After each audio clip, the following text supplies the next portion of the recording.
Assalamualaikum warahmatullahi wabarakatuh. Kami dari kelompok 4 akan mempresentasikan strategi pengelolaan kelas yang meliputi pencegahan dan penyembuhan.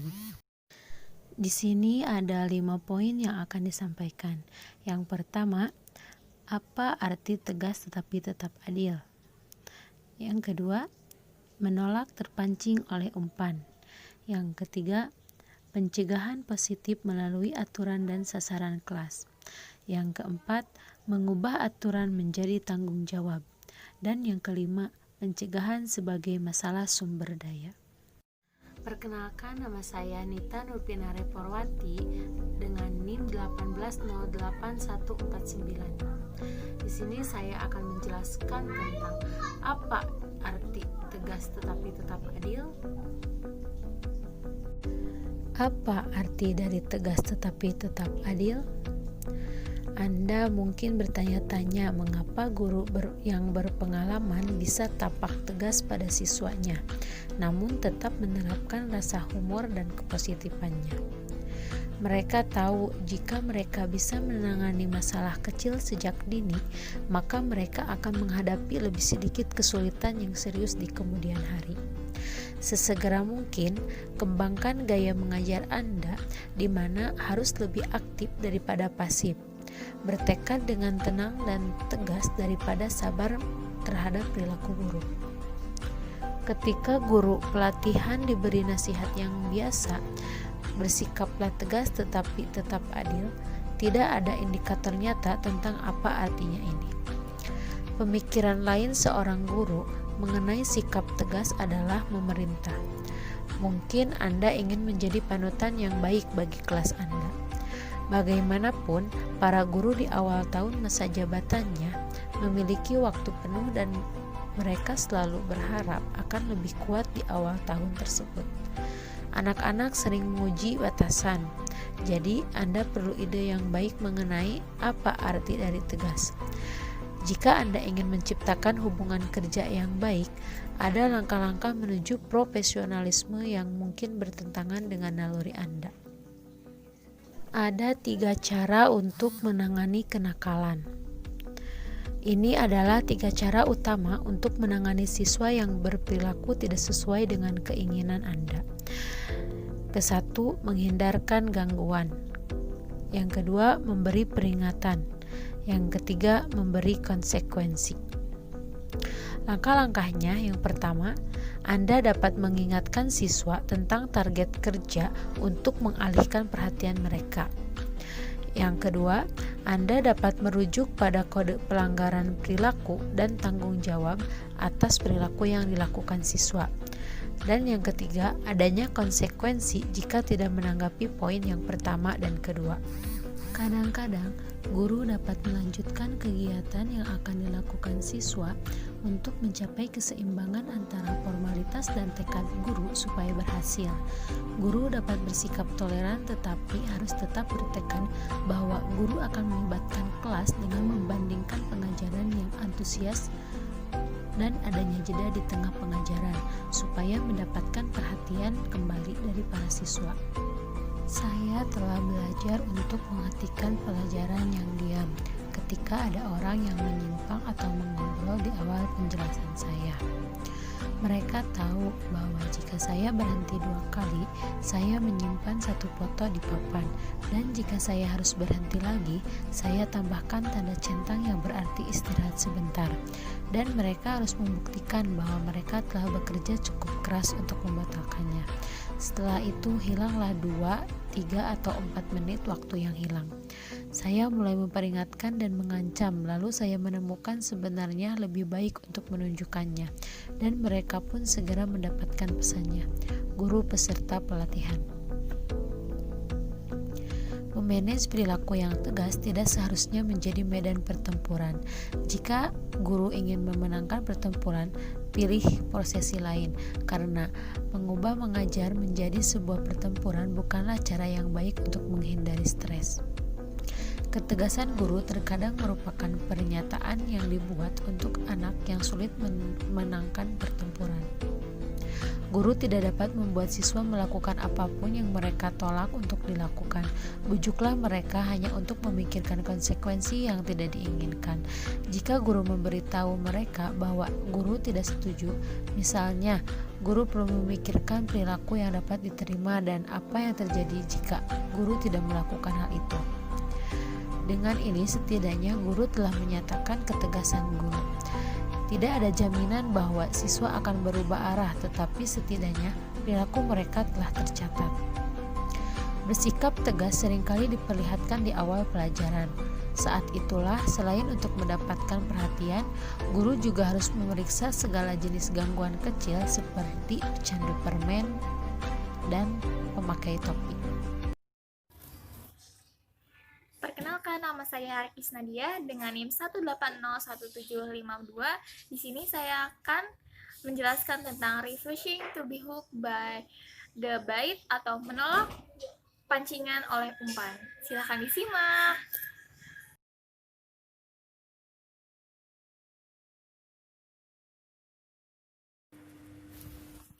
Jika guru mengabaikan perilaku buruk tersebut, ini mengirimkan sinyal kuat siswa yang sering berperilaku buruk.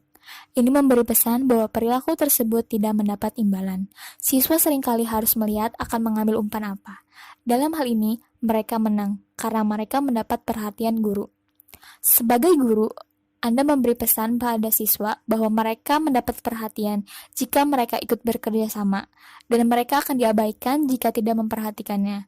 Pada bab 1, gunakanlah nada setenang mungkin ketika menghadapi perilaku buruk. Maksudnya, untuk menghemat energi emosional guru untuk pujian positif dan pastikan bahwa suara Anda yang tenang tidak terdengar lelah ataupun bosan. Nada suara bukanlah sesuatu yang dapat guru pelajari dari sebuah buku. Jadi gunakanlah suara publik yang memiliki tujuan tenang tapi jelas. Ini akan sedikit berbeda tergantung pada kelompok usia yang guru ajar, terutama jika itu kelas bawah. Kembali pada tema ini, beberapa pedoman Anda tidak ingin terdengar seolah-olah guru memiliki kesabaran tanpa akhir dan akan menunggu selamanya. Guru juga tidak ingin terdengar kesal, tidak ingin terdengar tidak tertarik, ataupun tidak dapat didekati. Sebenarnya, tidak ada yang salah dengan terkesan manusiawi, dan sesekali menunjukkan perasaan negatif. Selama beberapa saat pertama untuk mendapat perhatian, atau bahkan ketika guru ingin memfokuskan kembali perhatian, sesekali guru dapat menggunakan kata tidak yang sangat kuat dan keras ketika ada terlalu banyak obrolan. Ini perlu dilakukan segera jika ada terlalu banyak obrolan, jika ditinggalkan sebagai upaya terakhir. Pada tahun 2005, bagian janji pertama dari Times Educational Supplement memuat kartun oleh John Fardell. Di sini terdapat dua tokoh, yaitu guru dan Gerbils. Gerbils yaitu sesosok kayak malaikat yang suka ada di kanan kiri ataupun suara bisikan-bisikan. Liam, kembali ke meja Anda! Dia benar-benar berjuang dengan disiplin yang ini. Liam, letakkan senjata pokoknya. Ayo, aku akan membiarkan Anda bermain di komputer. Kesalahan klasik. Jangan pernah menghargai perilaku buruk. Liam, dasar! Berikan aku setelah pergan atau aku akan mencikikmu. Oh, dia seharusnya tidak mengatakan itu. Dia akan kehilangan seluruh kelasnya sekarang. Meski adegan ini dilebih-lebihkan, ada beberapa pesan penting untuk pemula. Selain menghargai perilaku buruk, kesalahan guru lainnya adalah mencoba membuat kesepakatan dengan Liam ataupun siswa. Tidak ada yang salah dengan hadiah, asalkan tidak dijadikan suap untuk dihargai. Siswa dengan cepat memahami bahwa dengan berperilaku dengan cara tertentu, mereka dapat diberi penghargaan. Tetapi, itu sangat berbeda. Mereka juga merasakan bahwa berteriak berarti guru kurang mengontrol diri mereka sendiri. Bayangkan Anda adalah guru Liam, dan Anda bertama-tama berteriak, Liam! Lalu turunkan suara Anda sedikit demi sedikit. Godaan ketika Liam tidak merespon pertama kali adalah untuk meningkatkan pitch dan volume suara Anda lakukan sebaliknya. Guru di sini berteriak, Liam, tetapi Liam tidak memperhatikannya. Liam, masih tidak memperhatikan, guru pun berhenti. Lalu Liam merespon, apa? berbalik dengan pistol staples di tangannya. Lalu guru pun merendahkan suara untuk menenangkan volume bicara yang tegas. Kembali ke meja Anda dan tinggalkan staples gun di sana. Saya akan datang dan melihat pekerjaan Anda sebentar lagi. Tidak ada jaminan bahwa Liam akan kembali ke mejanya, atau bahwa dia akan meletakkan mainan senjatanya. Jika dia tidak bergerak, cara klasiknya adalah menawarkan pilihan yang tidak dia sukai. Dia perlu waktu untuk bergerak, tetapi jika dia menolak, Anda dapat mengatakan sesuatu seperti, Liam, kamu dapat pindah sekarang, atau kamu harus tetap berada sampai akhir pelajaran. Perhatikan bahwa guru dalam pertukaran yang lebih baik ini tidak mengatakan apa-apa kepada Liam sampai dia yakin dia mendapatkan perhatiannya. Jika Liam menolak untuk memberikan perhatian, setelah mendengarkan namanya 3 kali, guru memotong pengerjaan dan berkata, Liam, kita perlu membahas ini nanti dan akan ada konsekuensinya. Ancaman konsekuensi yang ditangguhkan itu nyata, tetapi tidak spesifik, membuat Liam membayangkan segala macam hal. Alih-alih konfrontasi dan pertengkaran yang sedang berlangsung, guru tersebut meninggalkan Liam sendirian, tetapi dia tidak memenangkan pertempuran. Dia masih memiliki ancaman hukuman yang mungkin menimpanya. Diberikan kesempatan untuk menghindari penjelasan lebih lanjut tanpa keuntungan dari pendengar yang biasa, kemungkinan besar dia akan menetap untuk beberapa pekerjaan, dia akan lebih memilih untuk menurutinya daripada membayarnya nanti. Di sini terdapat strategi akhir untuk menyatakan kasus Anda dan pergi. Maksudnya adalah menolak pancingan oleh umpan yang diberikan oleh siswa. Yang pertama, tanyakan kepada siswa apa yang mereka lakukan. Kedua, harapkan upaya untuk memancing Anda, tetapi tanggapi dengan menjelaskan apa yang menurut Anda perlu diubah. Ketiga, tanyakan apa yang hendak dilakukan siswa tersebut. Keempat, jika tidak ada jawaban yang memuaskan, jelaskan apa yang Anda ingin siswa lakukan. Jadikan ini satu kalimat Anda dan ulangi saja. Berbalik dan langsung pergi. Assalamualaikum warahmatullahi wabarakatuh.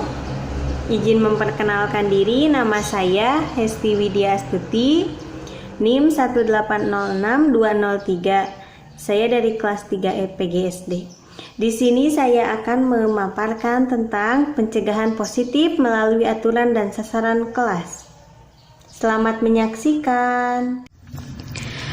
Pencegahan positif melalui aturan dan sasaran kelas. Saat menghadapi kelas baru, guru berpengalaman jarang menempelkan daftar aturan ke dinding di pelajaran pertama. Itu karena kemampuan mengelola kelas sebenarnya ditunjukkan dari menit ke menit. Guru mungkin membutuhkan beberapa aturan, tetapi guru akan mendapatkan hasil yang lebih baik jika pas pertama kali guru melibatkan siswa dalam tugas yang menyenangkan dengan arahan yang jelas tentang apa yang diharapkan. Alasan guru mendemonstrasikan adalah karena siswa melupakan guru dari waktu ke waktu. Hentikan kelas jika perilakunya tidak sesuai dengan harapan dan rujuk ke kode perilaku yang diharapkan. Akan ada rutinitas seperti pergi ke toilet. Guru mungkin memiliki aturan tentang kapan siswa secara sah keluar dari kursi dan kode perilaku tentang bagaimana siswa duduk di kursi. Akan ada aturan tentang siswa terlambat, seragam sekolah, dan perlengkapan olahraga. Mungkin guru memiliki harapan tentang pekerjaan rumah atau perilaku dalam perjalanan sekolah. Aturan dapat mengundang siswa untuk melanggarnya, itulah sebabnya membutuhkan jumlah yang sedikit tetapi merujuk pada tanggung jawab. Guru mengacu pada aturan ketika siswa tidak terlibat dalam pekerjaan, tidak mengerjakan tugas, atau tidak bertanggung jawab secara sosial. Mereka adalah referensi guru hanya ketika target pembelajaran gagal. Sasaran dapat mengalihkan perhatian dari aturan, mengutip karena mereka fokus pada pembelajaran dan jauh dari perilaku buruk. Sasaran hanya untuk memberikan penekanan dan titik acuan dalam pengajaran guru. Jika guru memutuskan untuk mencari di internet, guru akan menemukan cukup banyak contoh untuk memberikan gambaran tentang cara membuat sendiri. Hanya beberapa contoh di internet yang guru temukan akan berguna sebagai target siap pakai untuk memasukkan kualitas ke dalam tugas. Sebagian besar akan sesuai dengan pelajaran orang lain, bukan pelajaran guru. Begitu guru telah membangun target ke dalam perencanaan, guru memiliki kesempatan sempurna untuk merujuk secara positif. Jika guru tidak pernah mengatur apapun sejak awal, pujian guru akan bersifat umum bukan spesifik.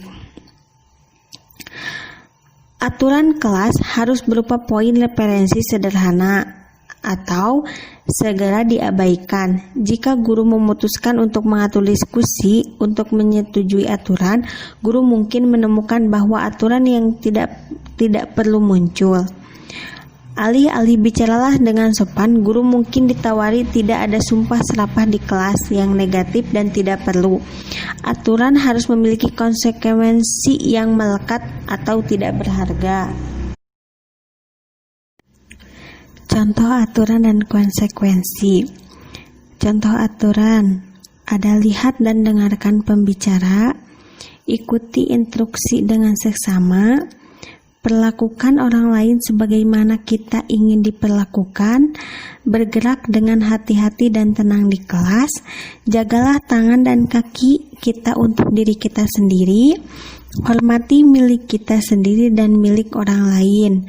Contoh konsekuensi yaitu peringatan, isolasi, kehilangan waktu bermain atau makan siang, penahanan, lihat kepala sekolah, hubungi orang tua. Berperilaku sesuai dengan kode positif adalah prinsip fundamental dari aturan kelas yang baik. Betapapun jelasnya menurut guru hal ini, hitung berapa kali guru memberitahu siswa untuk tidak melakukan sesuatu. Kita semua manusia, jadi tentu saja akan ada kesalahan. Masalahnya adalah mudah untuk tergelincir ke dalam hal-hal negatif dengan berbagai cara halus dan meningkatkan masalah perilaku tanpa menyadari mengapa hal ini terjadi. Aturan yang dibuat guru dapat yakin bahwa aturan tersebut ada dalam konteks gaya mengajar guru tersebut, sekolah itu sendiri, dan etos yang dibuat oleh kepala sekolah dan staf. Begitu dipraktikkan, aturan yang disepakati bisa menjadi dasar disiplin diri. Konsekuensi untuk melanggar ini benar-benar merupakan kebijakan disiplin yang berundak untuk berurusan dengan siswa. Apapun konsekuensi yang Anda putuskan ini harus menjadikan bahagian dari kebijakan sekolah secara keseluruhan. Guru tidak bisa mengambil risiko untuk menciptakan milik sendiri jika bertentangan dengan pendekatan yang disepakati oleh sekolah. Beberapa rutinitas tambahan mungkin diperlukan, tetapi beberapa di antaranya dapat dipahami sebagai kebiasaan kelas di bawah aturan yang berbunyi perlakukan orang lain seperti kita ingin diperlakukan. Jadi guru perlu membuat rutinitas tambahan seperti mengangkat tangan untuk berbicara lebih dulu merupakan rutinitas yang dipelajari daripada aturan. Beberapa siswa yang sangat sulit mengikuti aturan siswa lain daripada aturan kelas yang ditetapkan. Tekanan kelompok sebaya selalu menjadi ciri kuat kehidupan sekolah. Mereka mungkin takut akan pembalasan dari teman sekelas atau penindasan mungkin terjadi. Mereka mungkin terlibat dengan polisi di luar hari sekolah dan tidak ingin mengikuti kode etik apapun kecuali kode etik mereka sendiri. Kemungkinan besar seorang guru baru akan menemukan bahwa para siswa ini sudah memiliki rencana perilaku pribadi, melapor kepada anggota staf yang lebih tinggi dalam rantai disiplin sekolah. Jika guru mulai mengajar dengan mata terbelalak dan tidak bersalah, guru akan sulit memahami bahwa beberapa siswa dengan tulus menarik sedikit perbedaan antara benar dan salah. Aturan dipahami oleh sebagian besar siswa, tetapi tidak semua seperti yang telah dikatakan di tempat lain. Perkenalkan, nama saya Murni Alimah dengan NIM 1802306. Di sini saya akan menyampaikan 3 poin utama. Yang pertama adalah mengubah aturan menjadi tanggung jawab. Yang kedua adalah pencegahan sebagai masalah sumber daya. Dan yang ketiga adalah daftar ringkasan.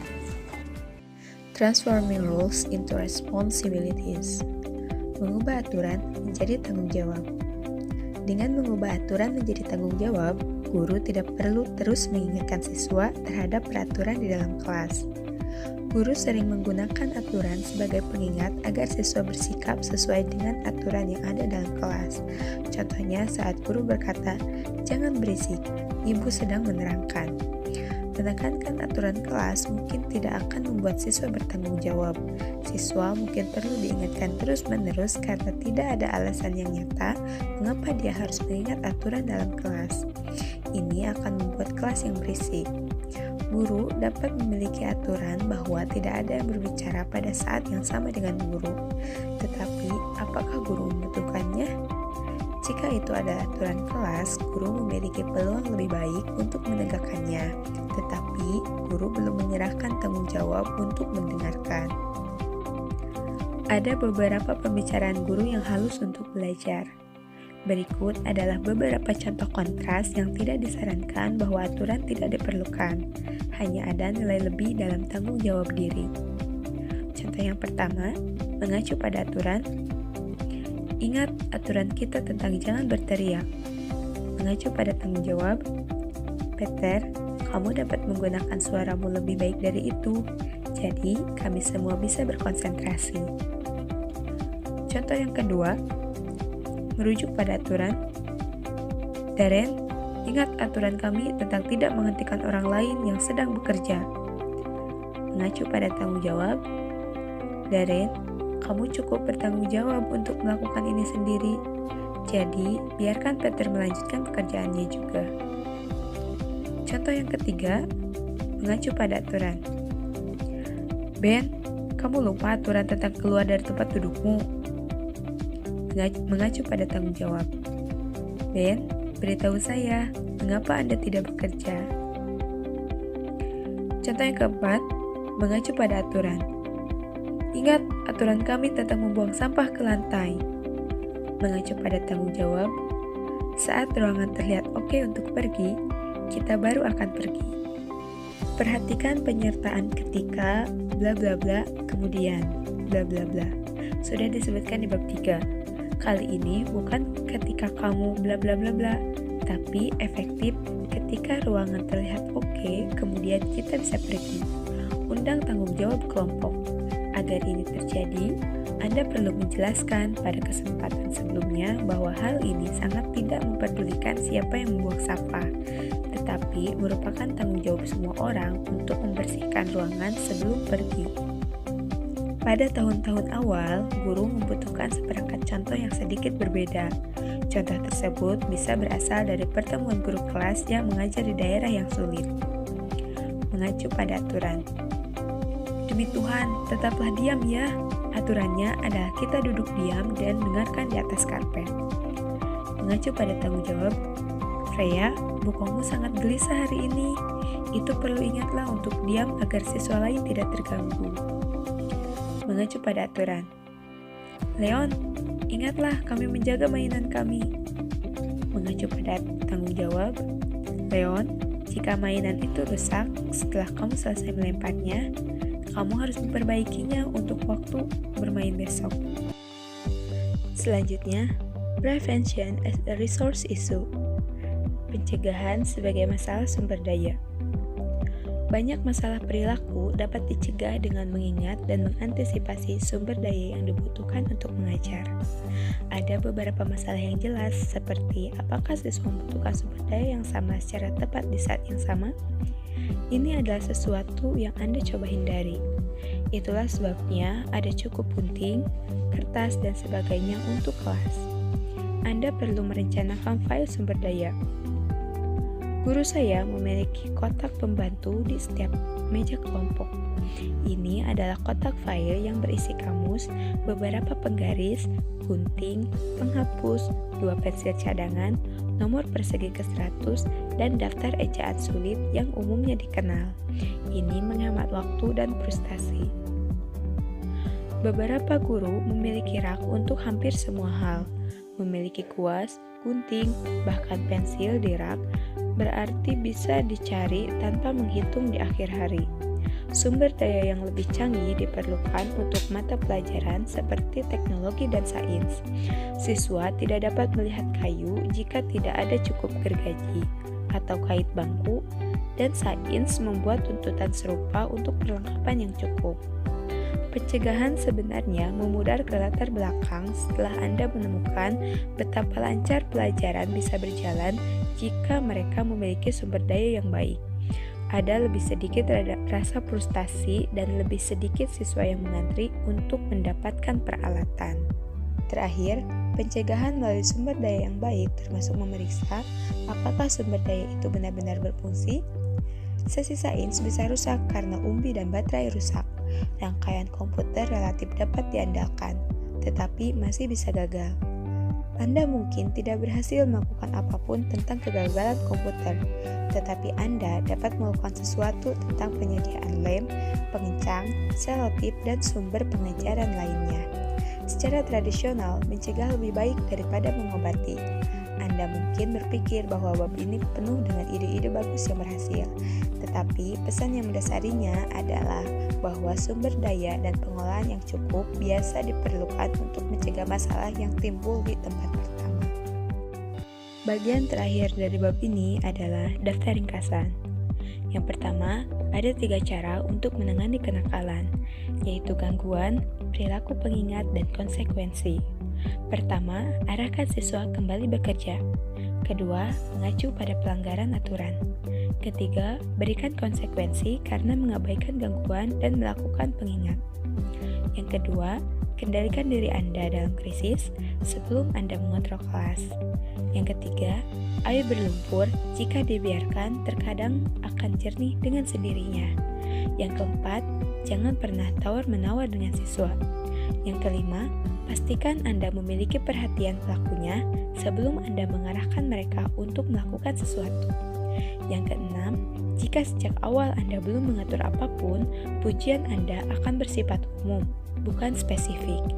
Yang ketujuh, jika Anda berdiri teguh, rutinitas itu akan terjadi. Jika Anda memberi jalan dan mengabulkan file rutin, itu akan gagal.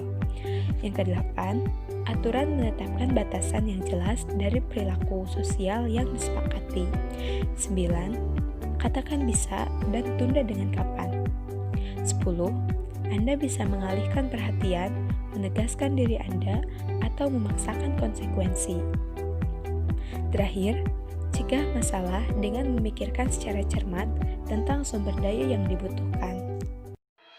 Sekian yang dapat kelompok 4 sampaikan mengenai bab 4 buku The Practical Guide to Primary Classroom Management tentang Prevention and Cure atau pencegahan dan penyembuhan. Terima kasih atas perhatiannya. Mohon maaf jika ada kesalahan. Wabillahi taufiq wal hidayah. Wassalamualaikum warahmatullahi wabarakatuh.